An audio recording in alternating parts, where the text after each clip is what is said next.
Kebaktian kita berlangsung di dalam nama Bapa, Anak, dan Roh Kudus.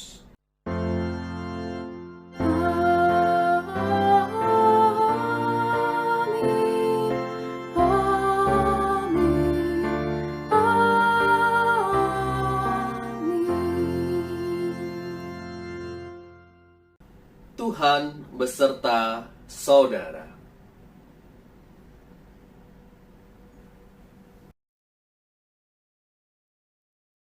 Shalom saudaraku, bagaimana kabarnya Anda hari ini? Minggu ini kita memasuki Minggu Trinitas dengan tema hidup dalam penyertaan Bapa, Anak, dan Roh Kudus. Bagaimana Trinitas ini kita hayati dalam kehidupan kita setiap hari. Nas pembuka Ulangan 31 ayat yang ke-8. Sebab Tuhan, Dia sendiri akan berjalan di depanmu. Dia sendiri akan menyertai engkau. Dia tidak akan membiarkan engkau dan tidak akan meninggalkan engkau. Janganlah takut dan janganlah patah hati.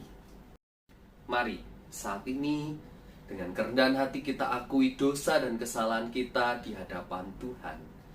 Mari kita berdoa.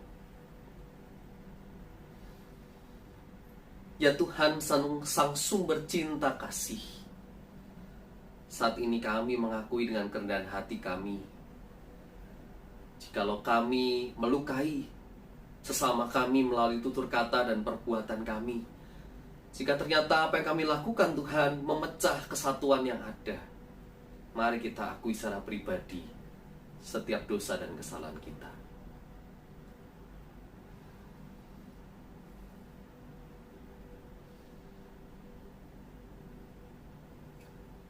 Bapa, kami menyadari kami sebagai manusia terkadang kami begitu lemah.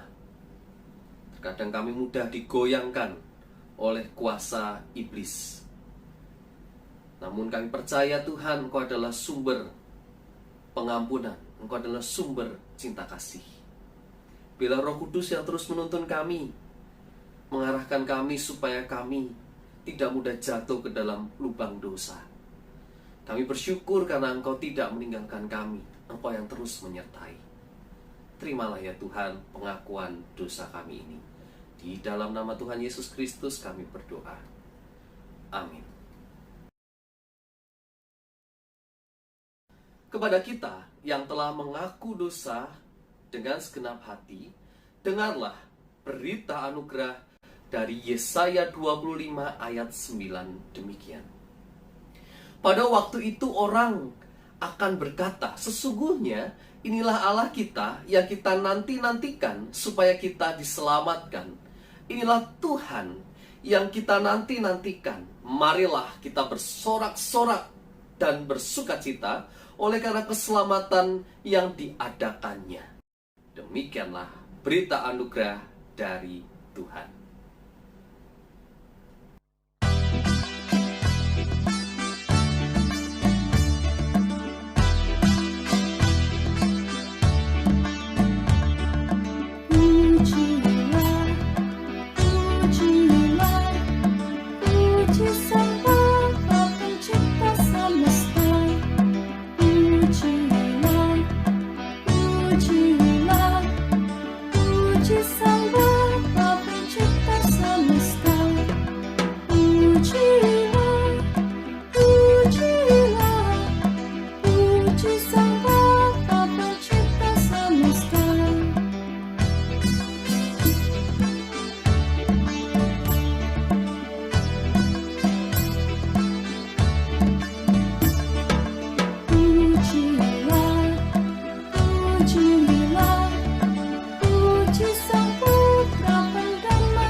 Marilah saat ini kita persiapkan hati kita sebelum kita akan mendengarkan firman Tuhan.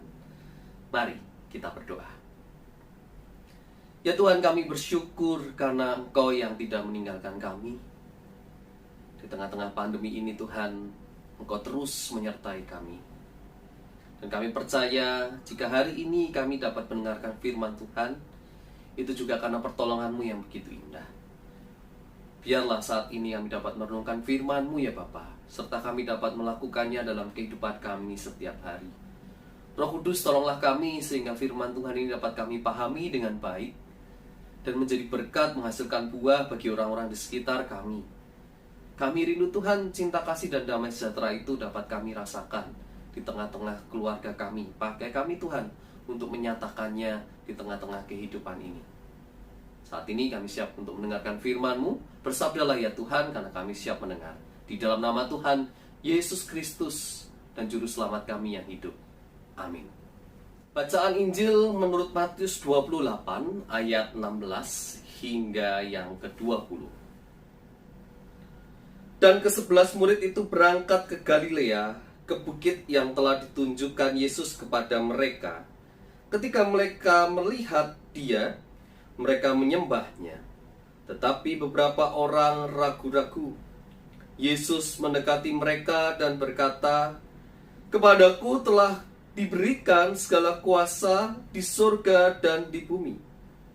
Karena itu pergilah, jadikanlah semua bangsa muridku, dan baptislah mereka dalam nama Bapa, Anak, dan Roh Kudus. Dan ajarlah mereka melakukan segala sesuatu yang telah kuperintahkan kepadamu. Dan ketahuilah, Aku menyertai kamu senantiasa sampai kepada akhir zaman. Demikianlah Injil Yesus Kristus. Yang berbahagia ialah mereka yang mendengarkan firman Allah dan yang memeliharanya. Haleluya. Haleluya, haleluya, haleluya.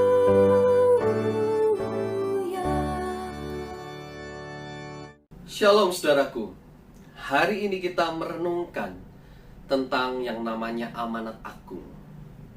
Bagian terakhir dari Injil Matius. Pesan Yesus yang terakhir bagi para murid dan menjadi amanat agung bagi kita saat ini. Kalau kita pikir-pikir kata amanat, ya, amanat memiliki daya yang kuat kepada orang yang menerima amanat. Kalau kita mendapatkan amanat atau amanah dari orang yang kita sayangi, mungkin orang tua kita, sebelum mereka meninggal, ya, dan ada sebuah amanah yang diberikan kepada kita, maka ada ikatan yang kuat bagi kita yang menerima amanat itu untuk melakukannya. Bisa kita melakukan itu mungkin karena kita memang hormat, ya orang tua kita, atau orang yang memang kita sayangi dan kita hargai, ya. Kita hormat. Kedua, mungkin karena segan, ya. Mungkin relasinya tidak terlalu baik sebenarnya, tapi karena ini yang ngomong adalah orang tua atau orang yang memang kita segani, tokoh misalnya, maka kita merasa harus ada perasaan yang gak enak mungkin. Dan kayak ada yang ngeganjel kalau misalnya kita tidak melakukan amanat tersebut. Atau memang sebetulnya kita melakukan amanat itu karena kita mengasihi, karena ada cinta kasih, ada relasi yang sangat kuat sudah terjalin selama ini dengan orang tersebut yang memberikan amanat. Maka mungkin dengan sukacita, semangat, dan tulus kita akan melakukan setiap amanat yang diberikan. Nah, ini kalau orang tersebut adalah orang yang kita sayangi, orang yang kita cintai, hubungan kita begitu baik, begitu ya, sehingga saat amanat itu diberikan, kita akan menjadikan itu mungkin spirit hidup kita yang baru, menjadi tujuan kita, goal hidup kita, sehingga kita akan melakukannya dengan segenap hati. Barangkali itu memang sudah menjadi legacy yang sudah harus dilakukan. Namun beda saudara-saudara kalau kita pikir antara amanat Yesus dan juga amanat yang manusia berikan, ya tadi anggota keluarga kita atau tokoh-tokoh penting yang memberikan amanat kepada kita, atau orang-orang di sekitar kita yang percaya kepada kita, memberikan trust-nya, lalu memberikan amanatnya kepada kita. Itu beda loh dengan kalau Yesus yang memberikan amanat. Apa bedanya? Amanat Yesus, saudaraku, memiliki jaminan penyertaan, sedangkan manusia tidak. Saat amanat itu diberikan dan manusia itu meninggal, ya, maka tidak ada lagi jaminan penyertaan. Kita melakukan amanat itu dengan diri kita sendiri. Urusan kita yang melakukan amanat itu. Apakah kita berhasil atau tidak menjalankan amanat itu, kita tidak tahu, dan tidak ada yang bisa menjamin bahwa kita akan berhasil melakukannya. Tidak ada jaminan juga perlindungan di saat kita melakukan amanat itu. Namun Yesus, saudaraku, dalam amanat agung ini kita melihat ada sebuah penyertaan. Mari kita menyelami bagian per bagian dari amanat agung yang begitu indah ini yang diberikan kepada kita sebagai pengikut, sebagai orang yang percaya, sebagai orang yang beriman kepadanya. Di ayat 18 dikatakan, saudara-saudara, Yesus mendekati mereka dan berkata, "Kepadaku telah diberikan segala kuasa di surga dan di bumi." Bagian pertama dari amanat agung ini, Yesus menegaskan bahwa dirinya adalah Tuhan. Seperti halnya kuasa Allah dalam penciptaan di kitab Kejadian, saudara-saudara. Nah, ini adalah simbol yang baru, saudara-saudara, di mana kebangkitan Yesus itu juga memperbaharui ciptaan. Ya, jadi kisah penciptaan di Kejadian, ya, itu juga sama seperti kisah kebangkitan Yesus. Kisah kebangkitan Yesus juga menghasilkan sesuatu yang baru dan memperbarui ciptaan itu. Nah, bagian ini mau menunjukkan bahwa sebetulnya antara Yesus dan juga Allah itu memiliki yang namanya kesetaraan. Jadi tidak ada yang lebih tinggi, tidak ada yang lebih rendah. Yesus dengan Allah tidak memiliki hubungan hierarki, tapi sebuah kesetaraan. Yesus sama berkuasanya dengan Allah Bapa. Ayat yang ke-19, saudaraku, menjadi amanat yang pertama. Karena itu pergilah, jadikanlah semua bangsa muridku. Bagian ini, saudaraku, kalau kita cermati bersama-sama, sebetulnya tidak hanya bicara soal penginjilan. Namun, Yesus juga menyatakan secara jelas bahwa Yesus ini tidak hanya untuk kalangan sendiri, tapi untuk semua orang tanpa terkecuali. Nah, kita mungkin sering dengar ya istilah untuk kalangan sendiri. Di event-event Kristen biasanya muncul kata untuk kalangan sendiri. Di beberapa majalah atau buku-buku Kristiani juga dituliskan untuk kalangan sendiri. Nah, jujur saya rada risih mendengar kata untuk kalangan sendiri loh. Apa yang salah jikalau yang membaca bukan kalangan sendiri gitu ya? Bukankah itu juga menjadi Injil, menjadi kabar baik bagi semua orang tanpa terkecuali? Terkadang kita orang Kristen jatuh pada yang namanya eksklusivisme. Kita merasa bahwa ya kita yang paling benar, kita yang diselamatkan, kita yang berhak menerima berita Injil itu, dan orang lain tidak, orang lain di sana tidak selamat. Dan bahkan itu sering tanpa sadar kita ungkapkan gitu ya, bahwa si A itu selamat dan si B tidak selamat. Kita dengan mudah membedakan mana yang selamat, mana yang tidak selamat.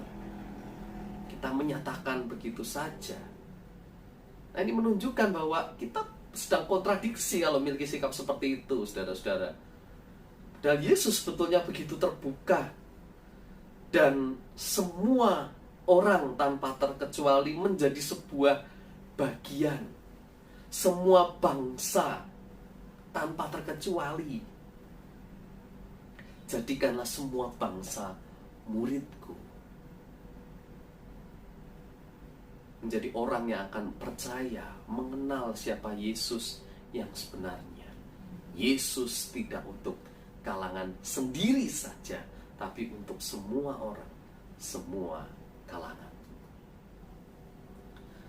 Dan baptislah mereka dalam nama Bapa dan Anak dan Roh Kudus. Ini menjadi amanat yang kedua, saudara-saudara. Baptislah mereka dalam. Itu mempunyai arti ya, saya rasa ya. Baptislah mereka dalam itu menunjukkan sebuah kuasa, menunjukkan kita ada di dalam wewenang siapa gitu ya, ada di dalam kuasa siapa ya. Jadi bukan kuasa yang membaptis ya. Nah, seperti pendeta yang membaptis itu tidak punya kuasa di situ. Pendeta yang membaptis tidak punya wewenang di dalam orang yang dibaptiskan. Karena sebetulnya punya kuasa dan wewenang adalah Bapa, Anak, dan Roh Kudus itu sendiri. Dan kalau kita mau menyelami saudara Trinitas di bagian ini, Bapa, Anak, dan Roh Kudus, kalau kita bayangkan Bapa, Anak, dan Roh Kudus sebetulnya menjadi sebuah persekutuan yang indah. Kita terhisap ke dalam persekutuan yang sebetulnya tidak terpisahkan dalam Trinitas yang penuh dengan kasih, saudaraku. Hakikat persekutuan inilah adalah hakikat manusia sebagai gambar Allah. Jadi kalau kita melihat relasi Trinitas yang setara, yang begitu erat, aku di dalamku, aku di dalammu, dan kamu di dalamku, begitu seterusnya, saudara-saudara, relasi yang rasanya tidak terputus, relasi yang terjalin begitu solid sebetulnya ini menunjukkan gambar Allah. Dan manusia kan di dalam karya penciptaan sebagai gambar Allah. Nah, maka identitas kita atau hakikat kita sebagai manusia adalah manusia yang ada di dalam persekutuan sebetulnya. Manusia yang sebetulnya tidak bisa lepas dari yang namanya persekutuan. Betapa kita merindukan saat-saat dimana kita bisa kembali lagi ke gereja, bukan? Kembali menjalin relasi satu dengan yang lain. Persekutuan yang indah. Kita bisa ngobrol, ketemu. Apalagi kalau di Cengkir itu suasananya sangat Jawa Tengah sekali. Ketemu sama-sama orang yang asal dari kota yang sama. Kita dapat hahaha, dapat saling bersalaman, berpelukan. Dan nampaknya saudara-saudara, ini menjadi pergumulan, persekutuan yang tidak mudah di tengah pandemi ini. Karena mungkin sampai waktu yang akan panjang ke depan, kita akan benar-benar menjaga jarak satu dengan yang lain. Menjaga protokol kesehatan, supaya yang namanya COVID itu tidak tertular satu dengan yang lain. Kita merindukan, bukan, persekutuan itu. Itu bukti bahwa kita ini adalah makhluk sosial yang membutuhkan persekutuan. Persekutuan adalah bagian dari kehidupan kita. Maka saudaraku, betapa pentingnya relasi atau persekutuan ini. Semoga di masa pandemi ini kita juga tidak berhenti menjalin persekutuan dengan orang-orang terdekat kita. Mungkin bagi kita yang berkeluarga, kita menjalin dengan anak, dengan pasangan kita, dengan orang tua kita. Mungkin bagi kita yang sedang merantau, kita sedang ngekos, kita juga menjalin relasi dengan teman-teman kita yang ada di kos, di tempat tinggal kita masing-masing. Mungkin kita yang bekerja, work from home gitu ya, kita juga menjalin relasi dengan teman-teman kantor kita meskipun mungkin melalui via online. Dan segala relasi persahabatan yang kita jalin, saudaraku, itu juga merupakan sebuah persekutuan. Maka biarlah itu menjadi identitas kita, hakikat kita manusia, persekutuan. Demikian juga relasi Allah Bapa, Anak dan Roh Kudus adalah persekutuan yang begitu indah, persekutuan yang begitu solid. Ayat 20, saudaraku, dan ajarlah mereka melakukan segala sesuatu yang telah kuperintahkan kepadamu. Dan ketahuilah, aku menyertai kamu senantiasa sampai kepada akhir zaman. Inilah amanat yang ketiga, saudara-saudara. Mungkin satu kata untuk mewakili ayat 20 ini, saudaraku, adalah Immanuel. Ya. Kata Immanuel adalah salah satu yang ditekankan di Injil Matius, saudaraku. Anda tidak akan menemukan banyak kata Immanuel di dalam Alkitab. Mungkin kira-kira ada 3, ya, hanya ada 3 kali kata Immanuel itu diucapkan. Di Yesaya ada, lalu di Matius diucapkan 2 kali, saudara-saudara. Immanuel. Bahwa Yesus adalah Allah beserta kita. Bahwa Yesus adalah Immanuel itu sendiri, saudaraku. Kita ingat kisah kelahiran Yesus, ya. Malaikat mengatakan, ya, kasih nama Yesus, ya, yang berarti Immanuel, Allah yang menyertai, saudara-saudara. Itu berarti Allah bukan lagi Allah yang jauh dan sulit untuk dicapai oleh manusia. Melalui Yesus, manusia dapat merasakan bahwa Allah begitu dekat. Jika manusia ingin tahu, saudaraku, karakter Allah dalam wujud yang nyata, ya Yesuslah jawabannya. Yesus adalah figur utuh dari kasih agape, kasih yang tidak terpisahkan, kasih yang tanpa batas dan tanpa syarat itu. Kalau kita mau tahu wujud Allah yang sebenarnya, Anda dapat merasakannya di saat Anda membaca kisah kehidupan Yesus. Di saat Anda mengenal Yesus, di sanalah Anda sedang mengenal siapa Allah kita. Immanuel memiliki makna yang begitu mendalam, saudara-saudara. Tidak lagi jauh, namun dekat. Bahkan mungkin kita mendengar istilah hanya sejauh doa. Demikianlah Tuhan menyertai saudara-saudara, hanya sejauh doa. Saat ini, detik ini, di sini pun Anda bisa langsung berdoa. Dan seperti itulah penyertaan Tuhan, hanya sejauh doa. Di saat kita berdoa, dan disitulah penyertaan Tuhan juga ada. Bahkan mungkin di saat kita lupa berdoa, Tuhan tidak lupa menyertai Anda, saudara-saudara. Tuhan beserta dengan Anda, Tuhan bersama-sama dengan Anda. Penyertaan Tuhan begitu dekat. Nah, ini yang menjadi kekuatan bagi para murid untuk menjalankan amanat agung Yesus. Demikian juga dengan kita, saudaraku. Kiranya penyertaan ini juga menjadi kekuatan. Immanuel ini menjadi keyakinan kita bahwa jangan takut ke depan. Tuhan akan terus menyertai. Tuhan tidak meninggalkan kita. Namun terkadang kita sebagai orang Kristen merasa penyertaan itu seperti jin Aladin ya, yang harapannya kalau kita doa langsung bim salah bim muncul. Tuhan langsung hadir dong, Tuhan langsung memberikan ya apa yang saya butuhkan instantly ya, secara cepat, secara kilat. Saudaraku, saya punya sedikit gambaran gitu ya, bagaimana penyertaan Tuhan.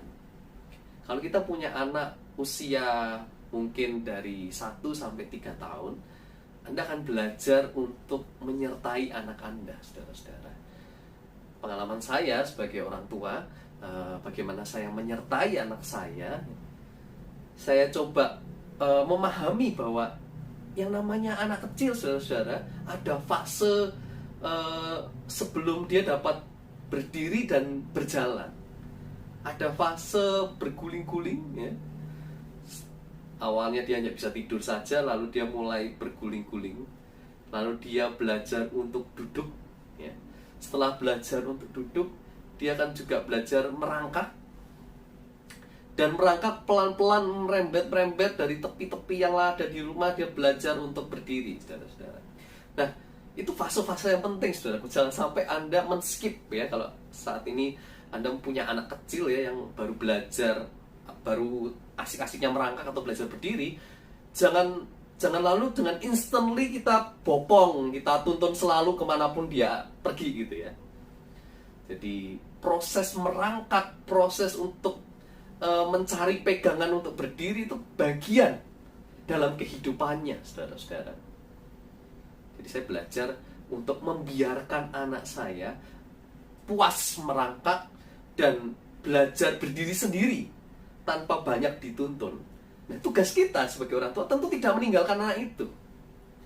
Kita berusaha jagain. Barangkali sewaktu anak itu coba untuk belajar berdiri, masih kehilangan keseimbangan dan terjatuh. Nah, kita pastikan dia tidak sampai terjatuh atau terbentur kepala atau bagian-bagian yang vital ke lantai, sehingga harus menyebabkan luka gitu ya. Bahkan kadang saya harus persiapkan karpet yang ada empuknya gitu ya, sehingga anak itu kalau jatuh dia tidak merasakan sakit yang begitu keras gitu ya. Bahkan saat anak saya belajar naik tangga, saudara, saya biarkan dia merangkaki anak tangga itu satu persatu gitu ya. Dan mungkin kadang-kadang belajar pegangan di sisi besi-besi di sampingnya. Saya nggak tuntun dia dengan tangan, tapi saya jagain dia dari belakang. Saya jagain dia, saya kasih dukungan, ayo, Emiko pasti bisa naik. Ayo, kamu pasti bisa. Saya sertai, saya coba menyertai anak itu, paling tidak menghindari dari resiko yang paling buruk. Tapi sekaligus anak itu juga belajar untuk bagaimana dia dapat menaiki anak tangga itu sendiri. Itu merupakan proses dan pelajaran yang berharga.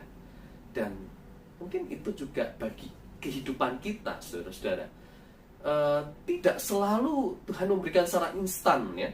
Meskipun kita dengar kisah di orang Israel yang keluar dari Mesir, di tengah-tengah gurun mendapatkan roti mana, mendapatkan burung puyuh Tuhan berikan. Ya memang pada waktu itu di situ nggak bisa cari makan apa-apa, makanya Tuhan kasih, saudara-saudara. Bukan berarti itu instantly di situ.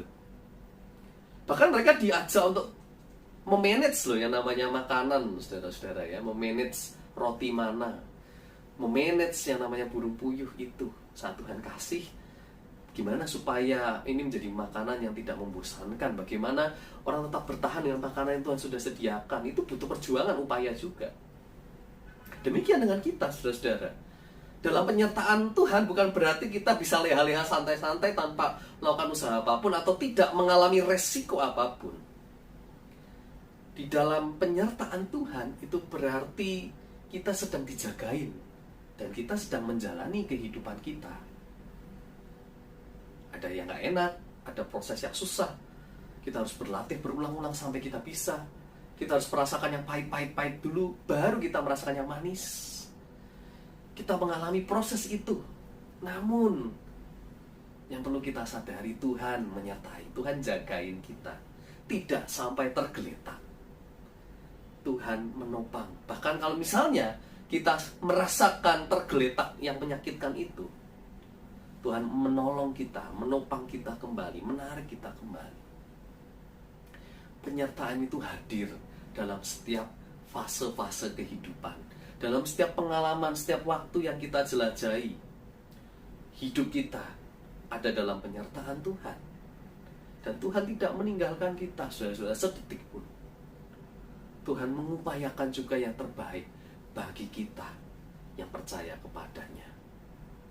Marilah dengan iman kita, mari tanpa ragu kita terus jalani kehidupan ini. Dan kita meyakini bahwa penyertaan Allah tidak pernah kendor. Tuhan yang selalu menjaga kita. Tuhan memberkati kita semua. Amin. Saat hening bagi kita.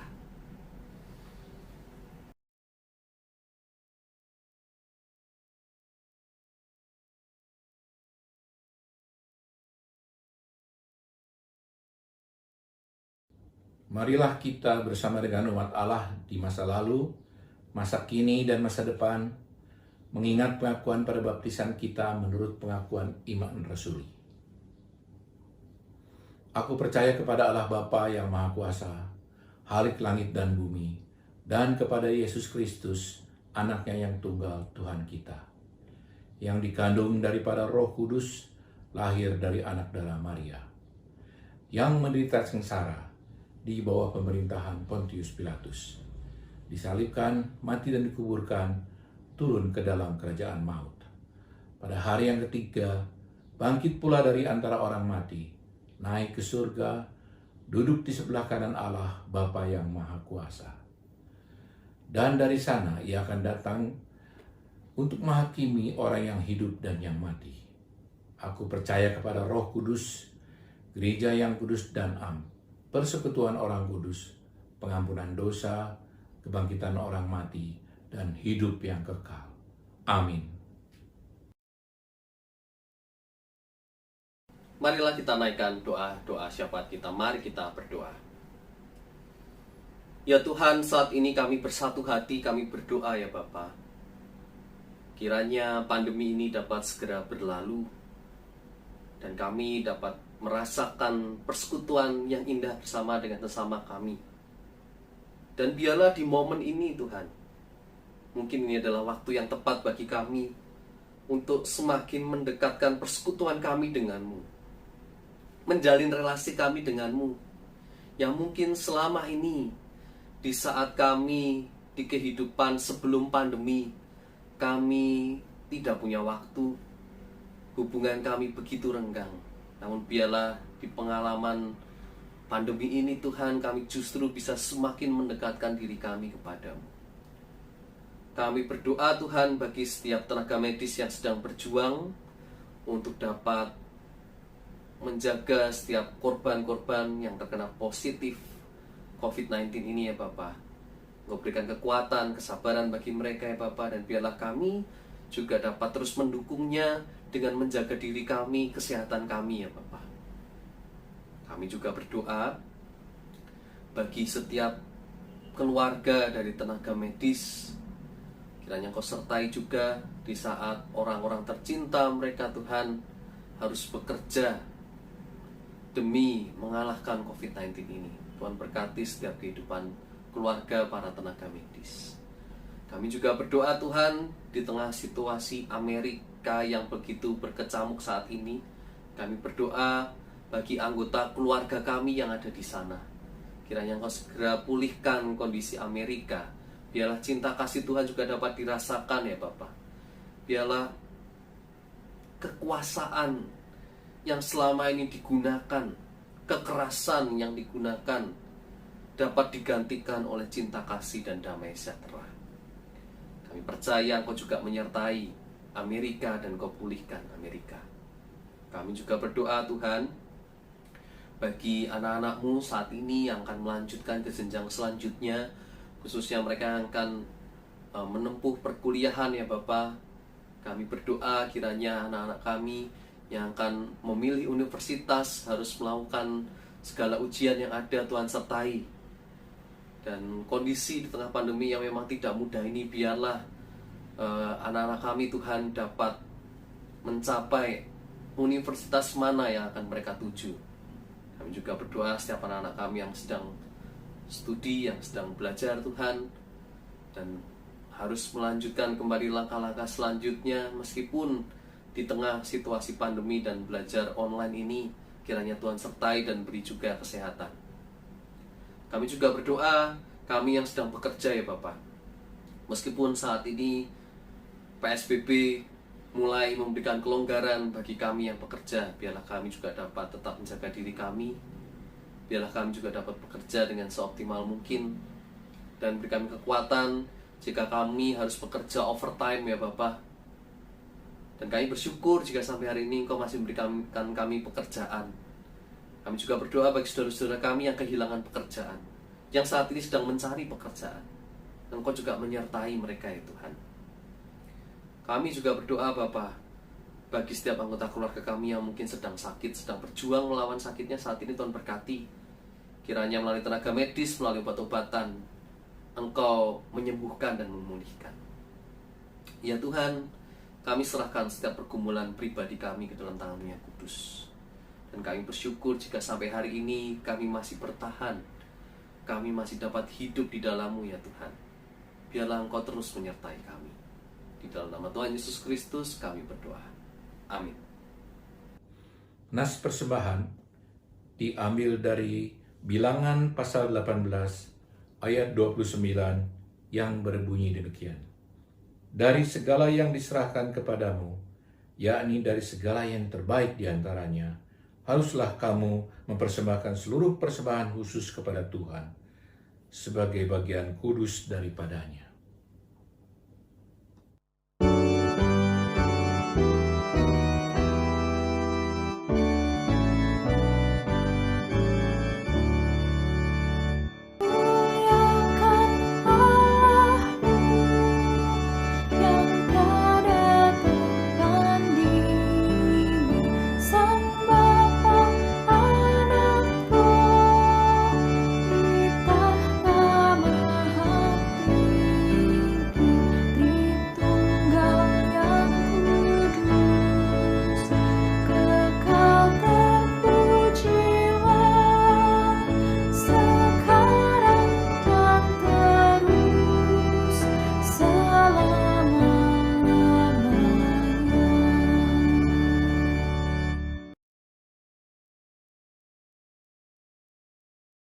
Marilah kita berdoa.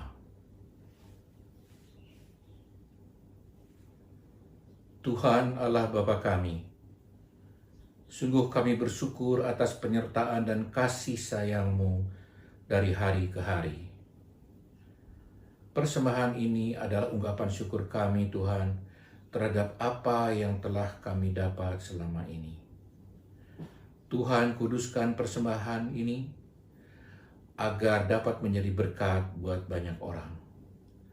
Tuhan, ajar kami untuk mempersembahkan seluruh hidup kami bagi kemuliaan nama-Mu. Terima kasih Tuhan. Dalam nama Tuhan Yesus kami berdoa. Amin. Umat Tuhan, pergilah dalam damai sejahtera untuk melayani Allah.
Dan terimalah berkat dari Tuhan. Kasih karunia Tuhan Yesus Kristus dan kasih Allah dan persekutuan dengan Roh Kudus menyertai kamu sekalian. Amin.